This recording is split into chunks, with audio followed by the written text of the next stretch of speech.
Olá, terráqueos! Eu sou a Tati, da Editora Mina. Estou começando um quadro novo aqui no canal, que é o Leia Meu Conto Capitã. Se você quiser mandar o seu conto ou o primeiro capítulo assim, de uma novela ou de um romance, é só mandar por e-mail. Mas tem que ser de ficção científica, fantasia ou até horror, tá bom? Que é o foco da editora. Então, nós temos o primeiro hoje! Estou muito animada, muito obrigada pelo autor que mandou, foi um autor. Ele vai colocar os detalhes dele aqui nos comentários. Espero. Se não quiser colocar também não precisa. Então vamos ler aqui o primeiro capítulo. Eu acho que é um romance dele, que chama Cinzeiro de Escamas. Eu tenho que admitir que eu não gostei muito do título.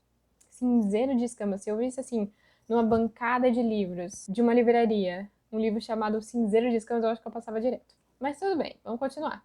Aliás, lembra um livro que eu revisei uma vez? Acho que um dos primeiros livros que eu revisei na minha vida. Tava bem ruim aquele livro, tava ruim mesmo. Chamava, acho que Medalhão Dourado. Eu juro que eu pensei em um peixe. Mas não, era um medalhão, tipo medalhão. Mas eu pensei em peixe. Voltando. Cinzeiro de Escamas, capítulo 1. A primeira coisa que John Eckhart fez ao acordar foi fumar um cigarro. A segunda coisa que John Eckhart fez ao acordar foi voltar a dormir. Esse aí é dos meus.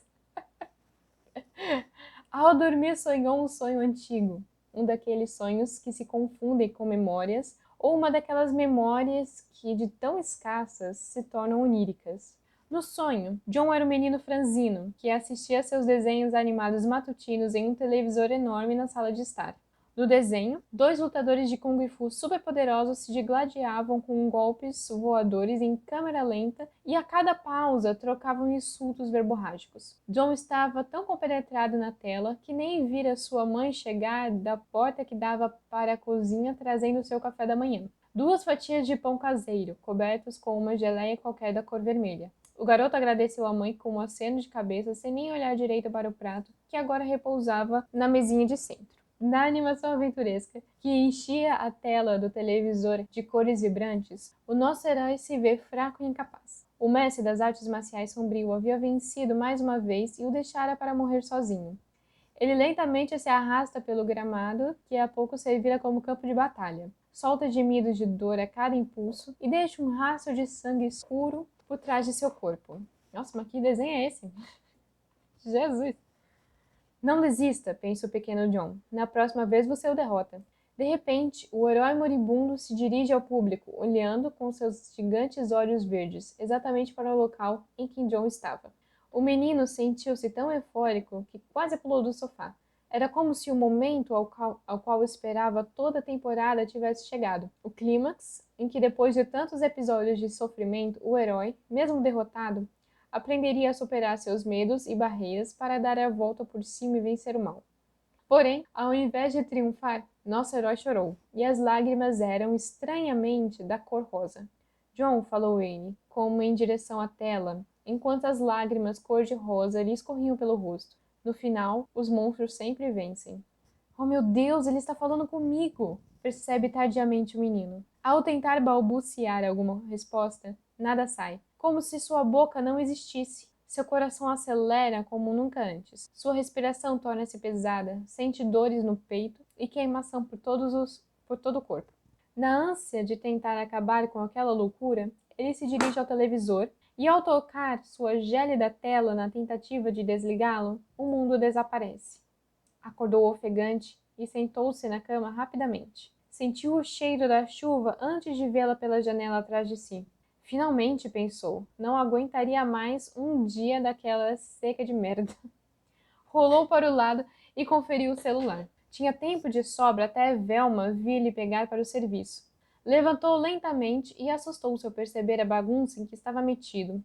O apartamento, de um cômodo e um banheiro, transbordava com roupa suja jogada de qualquer modo, garrafas de uísque vazias e cinzeiros improvisados em qualquer tipo de pote, xícara, copo ou prato que ele possuía. Deu uma organizada rápida em tudo, mas sem o esmero necessário para o apartamento ficar limpo. Afinal, sabia que estaria pior daqui a alguns dias. Enfiou umas calças e uma camiseta qualquer. Pegou um maço de cigarros e se dirigiu até a sacada coberta. Morava no 7º andar do centro comercial de Los Angeles, o que significava, naquele horário da tarde, movimento. John acendeu o cigarro lentamente. Apreciou a primeira tragada em todo o seu amargor. debruçou-se ao parapeito e olhou para a rua. Alguns metros abaixo, uma multidão se acotovelava entre os poucos veículos para tentar aparar um pouco de água da chuva em baldes, panelas e recipientes diversos. Naquelas paragens da cidade, poucos tinham o luxo de morar em um prédio com cisterna como o dele. Mesmo com o sol abafado pelas nuvens, a claridade da cena lhe pareceu estranha. Como detetive, estava acostumado a vivenciar aquela cidade à noite, escura, sorrateira e amedrontada. Os tons vivos de laranja, marrom e amarelo que vibravam da multidão entrando e saindo das lojas, gritando, vendendo e pedindo esmola, não eram as cores que John se acostumara a gostar. Sua Los Angeles vivia em preto e branco, com alguns neons verdes ou vermelhos salpicados aqui e acolá. Acho que estou me transformando em um vampiro. O cigarro já havia terminado quando Eckhart foi arrancado de seu pensamento pelo barulho ruidoso de um dirigível de propaganda que sobrevoava a rua pouco acima de sua cabeça. A tela lateral do Zeppelin, que estava virada para John, vendia o novo modelo de smartphone da empresa Wilbur. A publicidade berrante anunciava que com o novo Wilbur Phone 8, a conexão à teleweb é muito mais veloz e que as mensagens mandadas pelo Wilbur App chegariam muito mais rápido a cidades distantes, como Nova York ou Sewell City, do outro lado do continente. Irritado com aquela balbúrdia toda, John entrou no apartamento e cerrou as cortinas. Percebeu que estava com fome e, já que a chuva havia enchido a cisterna do prédio, decidiu gastar um pouco de água para fazer um macarrão instantâneo. Estava cansado das barras de cereais. Não havia nenhuma bebida na reserva, então, para acompanhar a comida, decidiu ligar a TV. Não escolheu algo no streaming, colocou em um canal randomicamente. Qualquer coisa serviria. Nos dias atuais, tudo era igualmente ruim. A boa televisão ficou nos tempos do pré-colapso, pensou ele, relembrando nostalgicamente um tempo em que nem era nascido. Acabou assistindo ao episódio de um reality show qualquer. O game consistia em trancafiar um número qualquer de pessoas em uma mansão e o dia a dia delas seria transmitido em programas diários de 40 minutos. Elas produziam postagens em diversas redes sociais pela teleweb diariamente e quem tivesse o menor número de compartilhamento nessas redes sociais era o eliminado da semana. Estava na reta final e a disputa era entre uma menina que prometeu mostrar os seios se chegasse ao finale do show, e um sujeito mal encarado que confessara ter cometido um assassinato. O programa era entrecortado por publicidades de novos dispositivos tecnológicos que ajudariam a vida e a comunicação social do ser humano do século 22, prometendo conexão e interação total e sem preocupações. Se você tiver dinheiro para comprar, é claro. Pipocavam também alguns anúncios da gerência do complexo habitacional de Los Angeles sobre como estava a situação da guerra aos kaijus. Segundo a propaganda, era quase impossível se manter fora dos muros da cidade por sua conta e risco, sem ser atacado por um dos escamosos. Pouco depois de terminar a comida, o tédio já lhe consumira por inteiro. Desligou a televisão e foi se arrumar para o serviço. Tomou um banho rápido, manteve as mesmas calças de antes e vestiu a camisa mais branca que pôde encontrar.